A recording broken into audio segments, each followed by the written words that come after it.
Hello and welcome to this episode of Practically Magic. I am your host, Courtney Pearl. I am acting as an emotional and energy healer today as we talk about the pendulum that swings. And before we get into it, I just want to say that I have some really exciting announcements. We have some online classes available that will be on the Practically-Magic website and also linked to my Prism Healing website. These classes are online, meant to teach beginners and experienced magical practitioners how to create your own rituals and spells, how to create sacred spaces such as altars, and how to engage with those sacred spaces, connecting yourself spiritually with land, with yourself, with source. And I'm offering those classes, which will be available live on Zoom, but also will be available to purchase. So take a look at the Practically Magic. That's practically-magic.com or Prism Healing, prism-healing.com, and it will link you to those classes available if you're interested in taking a class to help you engage more meaningfully and magically with the world. So with that, let's get into our episode today. We are going to start by pulling a card. And since I am in my cave recording today, I'm going to pull from the Gaia deck that's behind me. I have my altar set up here in the corner. This is where I do morning meditations, morning prayer, things like that, morning pages. And so that's also where I record. Let me grab that for you. I have a card set out for the week or for the day, depending on how often I feel called to pull a card. And I love this deck for that purpose. And so I'm going to use it for our episode today. It is the Gaia Oracle.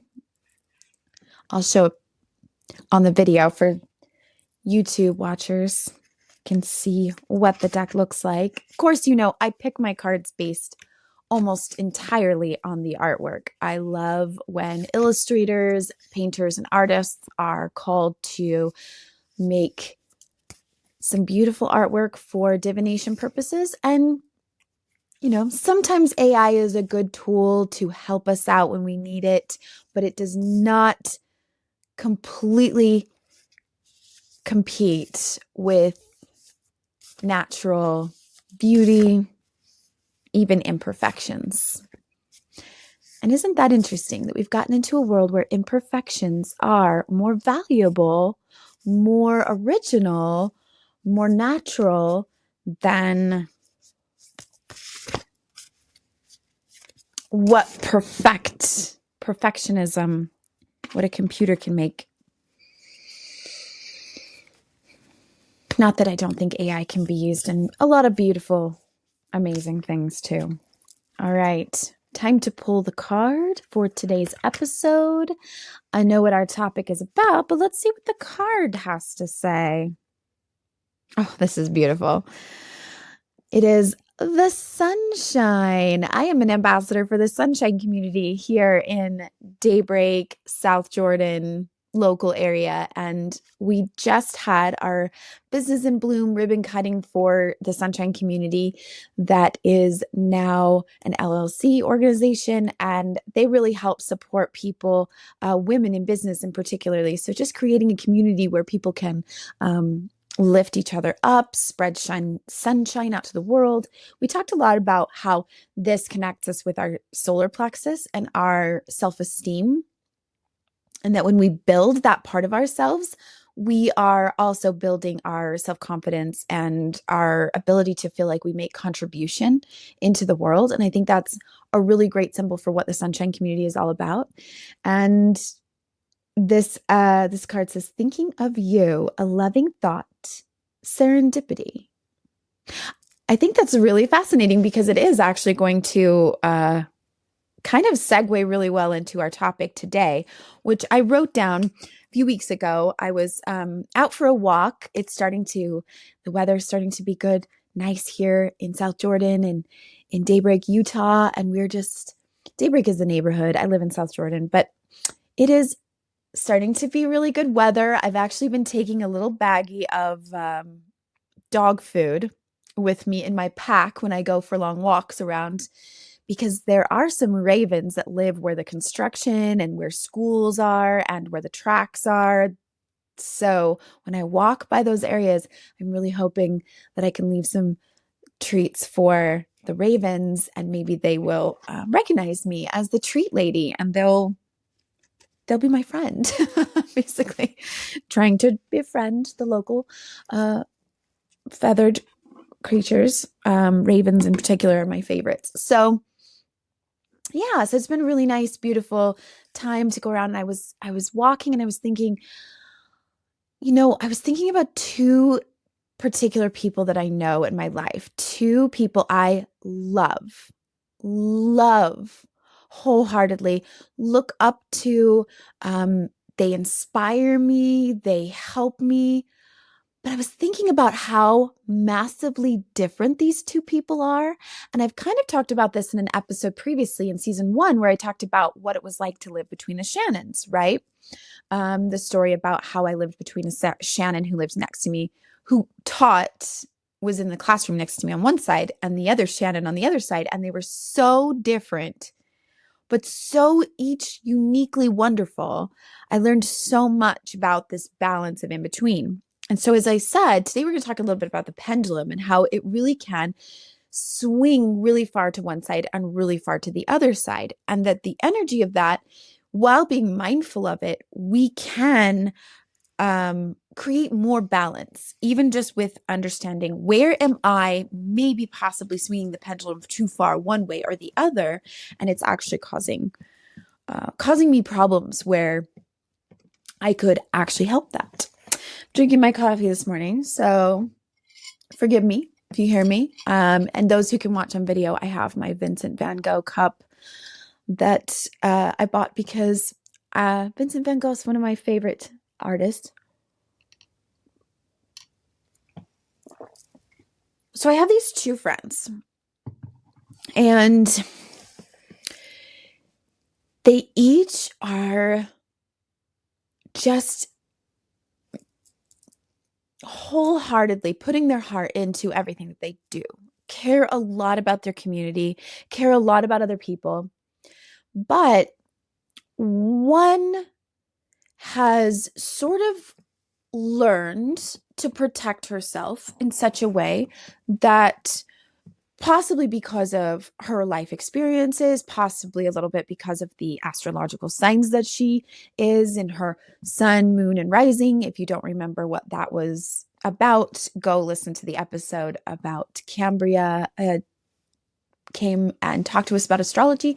But I've learned a lot since meeting her about how astrological signs really do affect a lot of aspects as to how we get our needs met, how we show up in the world, right? And this friend, maybe because of her signs, maybe because of many thousands and millions of different moments and synapses in her brain and everything that is because created her to be who she is a little bit more like, I don't care about what other people think of me. And some might perceive this as selfish or really direct when someone invites her to something like, hey, I have, my business is putting on an event this weekend. Can I count you in? Are you going to be there? She will flat out say, no, I'm not doing that. I don't have time. No apologies. No, which I don't think there should be. I'm not saying that there should be apologies for that. I'm just saying she's really good at absolutely holding a boundary where she needs to. She does not do anything she feels obligated to do, just out of obligation. She's very direct. It might come across to some people that she doesn't care, but I know she does. And she's very good at trimming the fat, if you will. Like, if something's a waste of time, if something she doesn't see the value in it, it's going to get cut out of her schedule, and it might hurt feelings, but it just needs to be done. It needs to be handled that way, right? When in comparison, I have this other friend who because of things that she's experienced in her life, and some of that being trauma, some of the things that relationships that she's had, and again, quite potentially the astrological signs that she cares so much. And when I say she cares so much, I don't even mean that, we all care about what we're doing, about people in our lives. I mean that she really, really, really, truly does not want to upset or offend anyone. She goes above and beyond, out of her way. She wants very much to connect with people, and it's all about connection. She's very interested in everybody's lives, and almost to the point where she's overwhelmed with people she's taking care of. She has so many different business interactions, personal friendships, and she's just spread herself very wide. Again, no judgment. Nothing about this is right or wrong, just an observation I've noticed about certain kinds of people. And I think that any one of you could pick out someone in your life that you know that is like this. And I started to reflect on how it feels to be friends with different types of people, that someone could be really far into the caring about absolutely everything realm, or the pendulum can swing all the way over into I um I don't care at all. I only care about the things that I actually care about, and everything else kind of I'm can easily be let go. And very discerning about what deserves that kind of energy, attention, and focus. And as opposed to on the other side, everything needing that kind of energy and intensity and focus and attention given to it. Now, for each side, there is a payoff, obviously, with one side being that you can have control, you can have some certainty, you can have some really intentional experiences and relationships. You're not going to have close relationships with everybody. You're going to be very focused and mindful of the close friendships and relationships that you want to have in your life, and that those matter most and they get priority. And that's wonderful.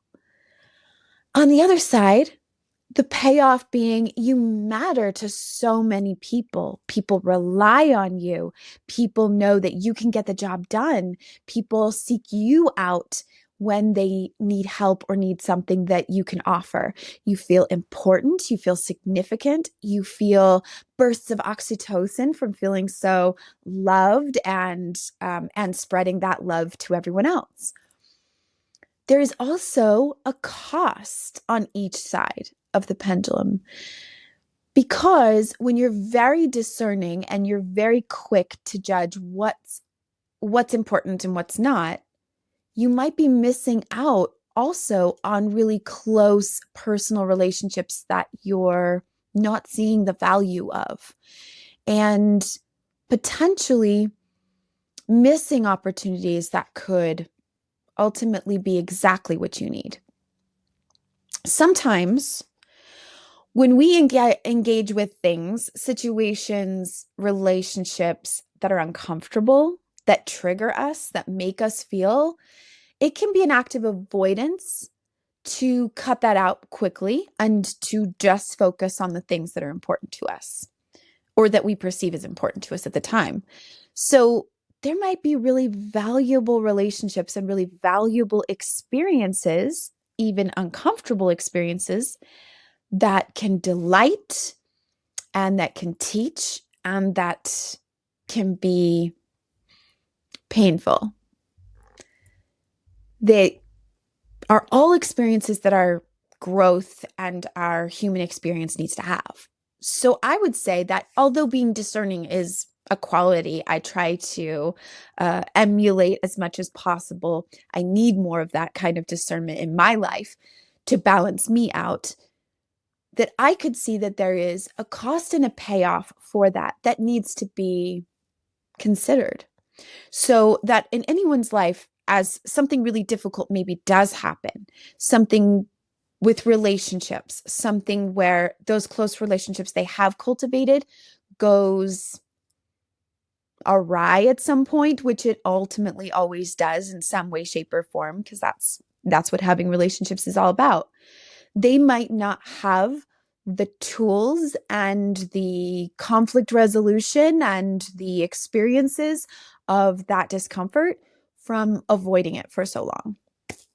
That could be a cost. Now, swinging back over to the other side, being so openly caring and caring so much about everyone and everything, it's kind of like this energy of, I'm always trying so hard to do the right thing. I want to always be doing the right thing. And in my experience as a healer, as a facilitator, as a guide, as a coach, whatever, I don't necessarily refer to myself as a coach. I think other people fill that title much better than I do. But I have seen so many experiences where people trying to do the right thing and get to a point in life where we're invited to look at what that is.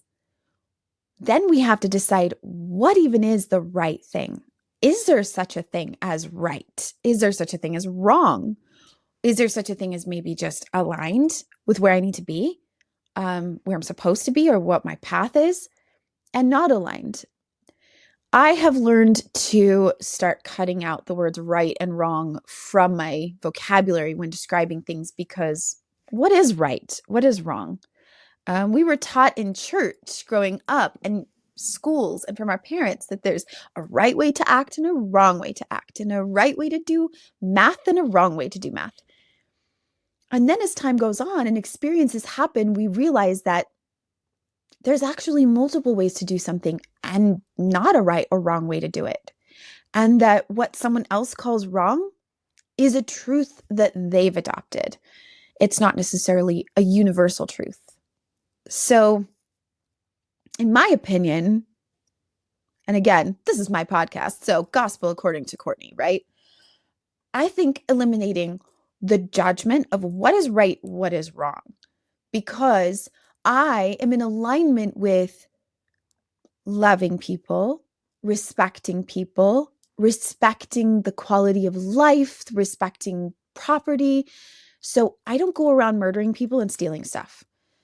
That's not right or wrong. It's saying I align with that. And that's how I identify or define that for myself. So when we're working so hard to do the right thing, we start to ask ourselves questions. Well, if I work really, really, really, really, really, really hard, and I always do the right thing, and I always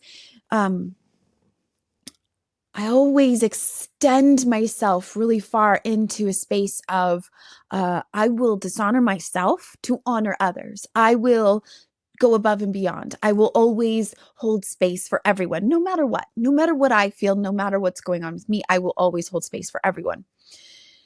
Then you start to realize that the certainty that you're looking for, which a lot of people are either consciously or subconsciously, we're looking for the certainty that if I'm always there for everyone else, they'll be there for me when I need them. And if I always do the right thing, nothing bad can happen to me, right? Because who would harm me or do something offensive to me if I'm always doing the right thing for everyone else? It protects me in some way. Now, you can argue that that's not why you might do that. Oh, I don't do the right thing just so that I'll get things, or I'll be protected, or I will, for selfish reasons. But the truth is, there is a reason we engage with that kind of energy. And some of it is subconsciously, you do want to be protected in some way.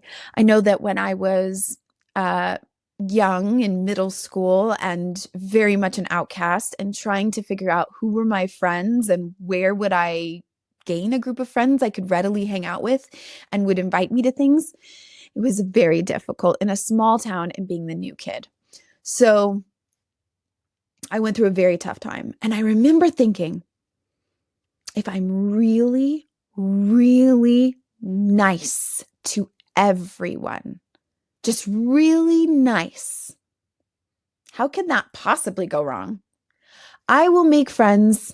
People will like me and they will say, oh yeah, Courtney, she's so nice. It can't possibly go wrong, right? Middle school? Can you guess what happened? I bet you can. I was so nice to every person I met, every girl, every boy, every person. I just said, oh my gosh, I love your outfit today. And I just went around being exceptionally nice. Well, that stunk. I mean, reeked of desperation. And as you might guess, not a whole lot of people were turned on or attracted to that kind of energy. They were nice back to me, but did they invite me to things? Did they eat lunch with me? Did they engage with me? Start friendships with me? Connect with me? Not really. No, it was a long road through high school trying to find out, where do I belong? Where do I fit in? Turns out it was with the theater kids, because that's where us weirdos go. Well, weirdos are pretty accepting of each other, no matter how desperate. The point I'm trying to make is doing the right thing, or being in an energy or space where you're always caring so much about what other people think of you or what you are doing for other people, even to the point of dishonoring yourself to honor them, which you'll remember back in the episode about codependency, we talked about that dynamic in relationships. It isn't a foolproof, safe plan of protection against harm, against people being mean to you, letting you down. And what I've realized is that with certain people, and I was thinking of certain people as I came up with this dynamic, one extreme and the other. But the truth is, I've come across this many times in my life where there are people who are so much wanting to be my friend, do things for me. I'll do this for you. I'll do that for you. Even giving me gifts, which in the past has been uncomfortable for me. I will admit it's hard for me to receive gifts, but I will tell you why. When that kind of energy is presented to me, and I know that subconsciously or somewhere deep down, they are going to want that same level of commitment and connection to be reciprocated. I know myself well enough to know I won't be able to keep up with that energy. I consider myself a good friend, but I also have boundaries as far as what I'm willing to do, how available I am, or I'm not a very good gift giver. I'll be honest, I have given gifts when I found things or saw things that I think reminded me of them, or something that they wanted or needed. But as far as remembering people's birthdays and giving them birthday cards, you can go ahead and ask my kids' grandparents and the grandmas that are really good at sending cards for every holiday and everything. I completely forget to do things like that. I have my kids' school pictures still cut out and ready to send out to family from 3 years ago, 2 years ago, last year, that I still need to send out. I'm terrible at that kind of stuff. And, I'll get around to it when I remember to do it, but I'm just not good at that. So I know myself. I know that I will never match the kind of intensity and connection and commitment and loyalty. Well, loyalty I have in spades. Let's be honest about that. Because of my astrological signs and my experiences and who I am very loyal. I do not cut people out of my life readily or easily. I am willing to give people lots of chances. And I'm pretty, I'm not offended very easily. So someone can do a lot of things and I'm like, meh, it is what it is. I'm sure they had their reasons.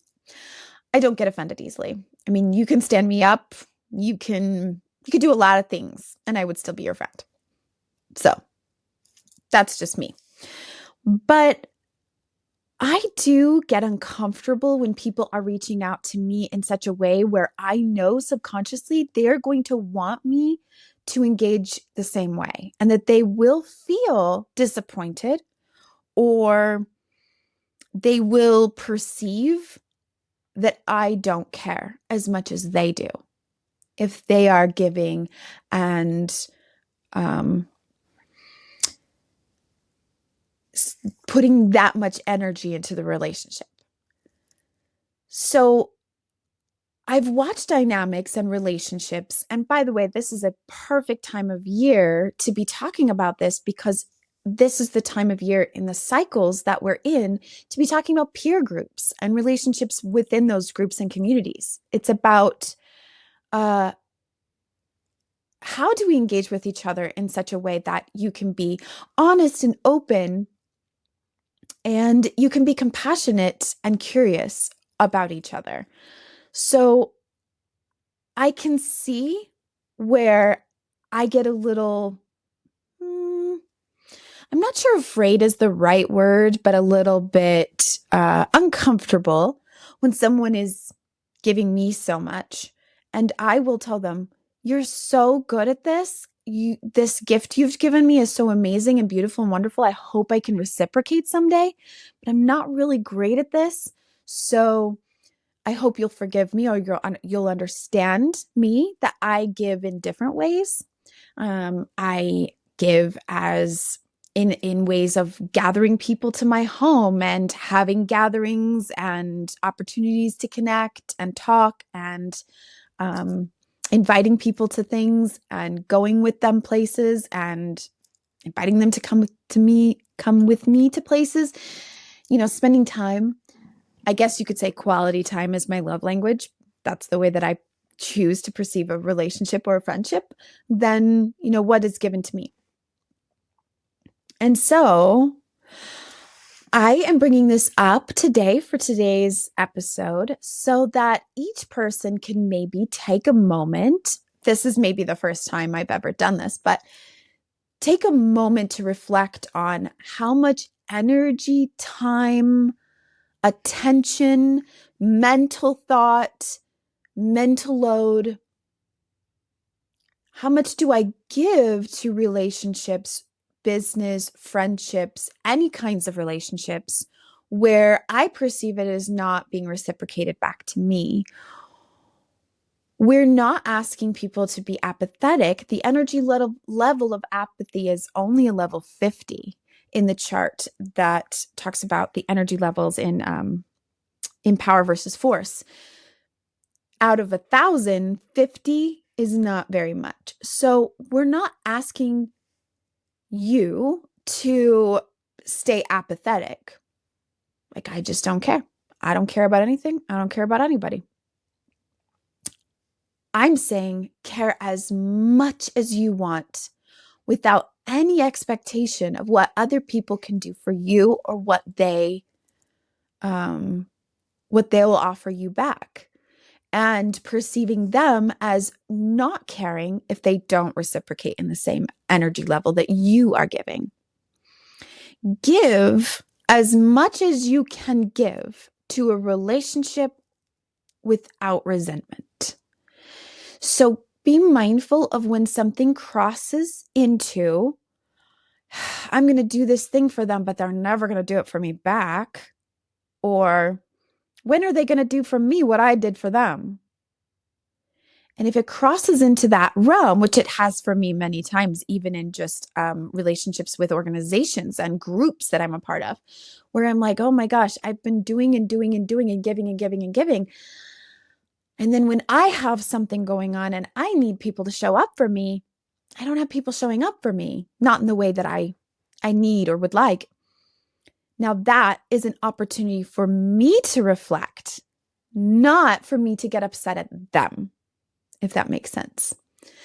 So when you move into a space, and this works really well with marriages, as we talked about with in the episode with Brenda Cradolfer and the relationship coach, she talked a little bit about this.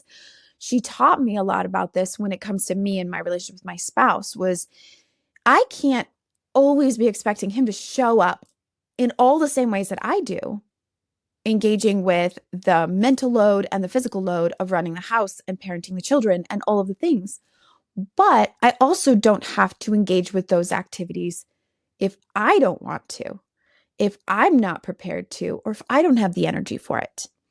So if there's anything that I'm being asked to do, and I know that if I do it, I will feel resentful towards him for asking me or not doing it himself or not doing enough on his side, I am allowed to hold boundaries for myself without resentment and say, I am going to protect this relationship over the things that are being done. I'm going to say no to those things. I am going to be able to make that discernment, which is a little bit closer to the middle of the two extremes we've talked about today. So while the pendulum swings to one and pendulum swings to the other side, we have to be mindful of what experiences we've had, traumas and things that have happened to us in our past that make us potentially swing the pendulum too far the opposite way. For example, if our parents engaged with us in a certain way and we didn't like it, we might swing the pendulum too far the other way. Perhaps if my mother, who is not any of these things, by the way, but let's just use it as an example. If my mother was really, really emotional and was the kind of emotional person who dumped that emotions on me a lot, kept saying, this is, you make me upset, putting a lot of guilt on me all the time and making it my responsibility to regulate her emotions. And if I grew up in a household like that, I might swing the pendulum clear to the other side, which would be more like, I don't care. I'm not taking any of that. I am not going to get too close to people. I am only going to pick my absolute favorite people to be close to, and then everyone else gets cut out completely, and they just get the leftovers of me because that's all I can give. And I do not want to risk being in a situation, a codependent situation like that of my mother growing up. So there are reasons we have those big swings of the pendulum. Our traumas and our experiences, and again, our astrological signs might be a big impact or factor in how we deal with these relationships and how we go into these decisions about what is the payoff for acting this way, for getting my needs met in this way, but also what is it costing me? Is it costing me more than it's getting me?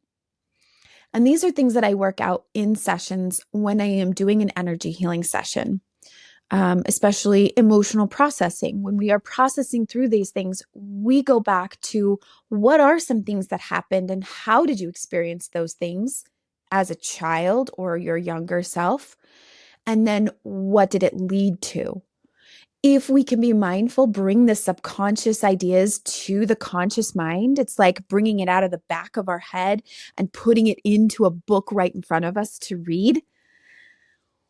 We can, first of all, take a really good look at it and say, oh, this is what I did. This is why I did it. This is the energy I have held in my body, the heavy energy I've held in my body about it. And this is what I'd like to release and replace it with moving forward, right?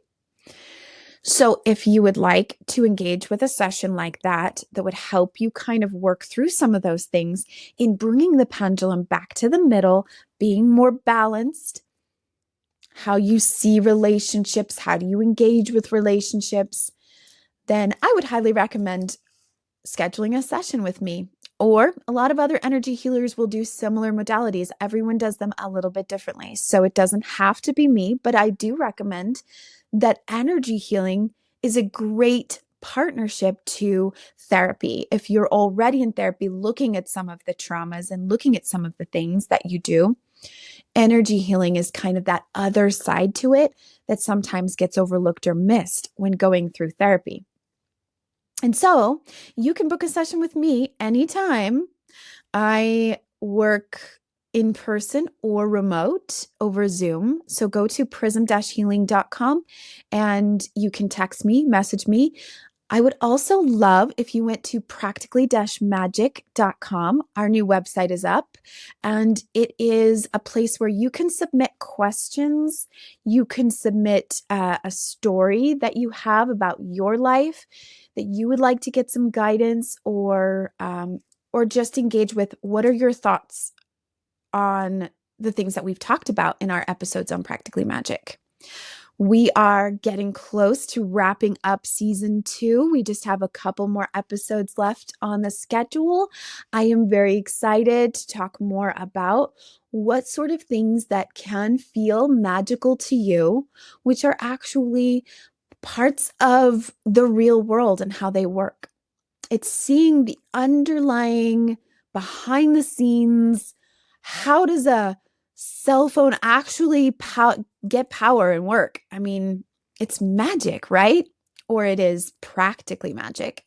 So that is what we are here to do, is to talk about what are the real magic going on in the world. And so as you engage with your own healing work and your own healing journal, your own healing journey, I suggest journaling. That's where the word journal came from, because it popped into my head too soon and came out my mouth too soon. I do recommend sitting with a journal, and every week, maybe during the phases of the moon, as I engage with my full moon class, we go through each week and I will send them discussion questions and ways to reflect on that phase of the moon. It's a great time to just sit and say, okay, this week, what's been coming up for me? What has been a trigger point and why? How do I get those needs met? And hopefully this episode has helped you to take a certain aspect of your life in the way that you are always maybe trying to do the right thing, or maybe you've completely cut off that thing that says, I'm trying to do the right thing and please people, but have gone too far the other way. Where do you fall in that spectrum? And then what do you feel about that? Is it working for you? Is there parts of it that don't work for you? And I can't wait to hear from you. So make sure that you follow and subscribe to Practically Magic Podcast wherever you are listening to this, or on YouTube where we have our channel. If there's an episode, this episode or an episode from the past that really, really resonates with you, maybe it is something that could help someone you know, send them a link to the episode and ask them to listen. It's a great way to share information with each other without necessarily offending each other. I hope no one's offended if someone says, I think this is an episode you'd really like, and it's about codependency patterns or something.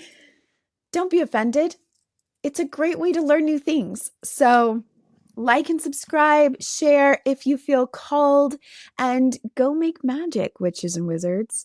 Thank you to our sponsors, Prism Healing, of course, but also thank you to Ride the Wave Media, who produces this podcast, the absolute best way to have a podcast. All I have to do is hit record and talk, and the network does the producing and editing, all the background work that is actually a lot of hard work. And I'm so grateful to them, Jess Blaine and Lindsay, who is CEO of Ride the Wave Media. I also would like to thank the Sunshine Community, who I mentioned in this episode, Sarah Albert, who runs the Sunshine Community. And thank you so much for helping make this podcast possible. So go make magic, witches and wizards. See you next time.